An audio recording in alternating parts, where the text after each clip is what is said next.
இந்த ராசியில செவ்வாய் நீச்சம் அடைகிறார். அதனால அந்த இடத்துல பாத்தீங்கன்னா கணவன் மனைவி விஷயத்துல கொஞ்சம் ஒரு பிரிவுகள், அடுத்து பாத்தீங்கன்னா அந்த கணவன் மனைவிக்கு இடையே பெரிய அளவுக்கு அந்த ஒரு அந்யோன்யம் அப்படின்றதுலாம் இருக்காது. ஆனால் அந்த கடகராசி என்பர்கள் அதை எல்லாத்தையுமே சமாளிச்சு எடுத்துட்டு வருவாங்க. வீட்டுல இருக்கக்கூடிய பிரச்சனைகளை யாருக்கிட்டையும் சொல்ல மாட்டார்கள்.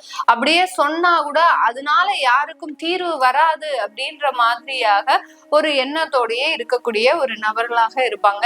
இந்த ராசியில ஆட்சி பெறக்கூடிய கிரகம் சந்திரன். அந்த சந்திரன்றது மனோகாரகன்.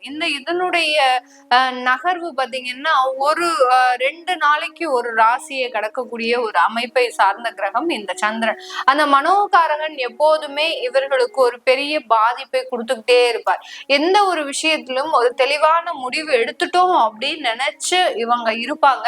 ஆனா அது கடைசி நேரத்துல ஏதாவது பிரச்சனையை கொடுத்துருச்சு அப்படின்னா தன்னுடைய முடிவுனால இந்த அளவுக்கு பாதிப்பு வந்துருச்சே அப்படின்ற மாதிரியான சில பாதிப்புகளும் இருக்கும். சில இடத்துல பாத்தீங்கன்னா இவர்கள் அதை ஒத்துக்கொள்ள முடியாத அளவிற்கு அந்த மனமாகப்பட்டது மிகப்பெரிய அளவுக்கு வலியும் வேதனையுமாக இருக்கக்கூடிய ஒரு சூழ்நிலை. அந்த மனோகாரகன் மட்டும்தான் இவர்களுக்கு சில பிரச்சனைகளை கொடுக்கும்.